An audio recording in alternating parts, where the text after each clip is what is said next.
আজকে আমরা কথা বলবো সামাজিক যোগাযোগ মাধ্যমে অনেকে তার পার্সোনাল লাইফ শো আপ করে অন্যদেরকে কিভাবে অস্থির করে তোলে সেই বিষয়ে।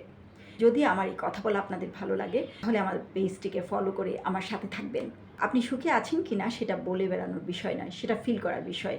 কিন্তু অনেকেই আছেন তিনি যে সুখে আছেন সেটা সামাজিক যোগাযোগ মাধ্যমে শো আপ করার চেষ্টা করেন। তিনি দেখাতে চেষ্টা করেন তার হাজবেন্ড কিংবা তার পরিবারের লোকজন তাকে কতই না ভালোবাসে। হাজব্যান্ড একটা দামি গিফট দিলে সে যেমন যোগাযোগ মাধ্যমে দেখানোর চেষ্টা করে, ঠিক তেমনি একটা বিস্কিটের প্যাকেট দিলেও সেটা সামাজিক যোগাযোগ মাধ্যমে নিয়ে আসে এবং আধিক্যতা করার চেষ্টা করে, বলার চেষ্টা করে তার হাজব্যান্ড তাকে কতই না ভালোবাসে। কিন্তু আপনি ভুলে যাচ্ছেন আপনার এই আধিক্যতা দেখে কিছু বোকাশোকা সহজ সরল অবুঝ মহিলারা অস্থির হয়ে ওঠে। তারা তাদের হাজব্যান্ডের উপর চাপ প্রয়োগ করে, তারা বিভিন্নভাবে হাজব্যান্ডকে ইনফ্লুয়েন্স করার চেষ্টা করে তারাও সামাজিক যোগাযোগ মাধ্যমে আপনার হাজব্যান্ডের মতো শো আপে অংশগ্রহণ করুক।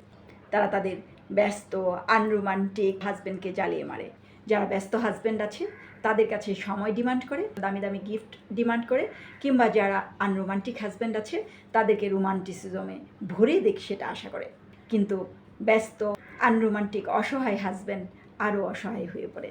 কাজে আপনি যত খুশি রোমান্টিসিজম করেন, যত খুশি গিফট নিয়ে আপনার হাজব্যান্ড আপনার সাথে বাড়াবাড়ি করুক, আপনি আধিক্যতা করেন, কোনো সমস্যা নেই। কিন্তু আমাদের উচিত নয় আমাদের নিজেদের জীবন সামাজিক যোগাযোগ মাধ্যমে শো আপ করে অন্যের পার্সোনাল লাইফকে অস্থির করে তোলা।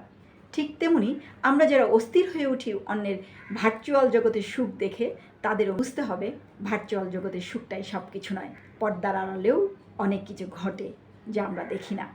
বরং আপনি যদি সুখে থাকেন সেটা নিয়েই থাকেন, সেটাকে ভার্চুয়াল জগতে শো আপ করতে হবে না, বা অন্যের ভার্চুয়াল জগতে সুখ দেখে অস্থির হওয়ারও কোনো কারণ নেই।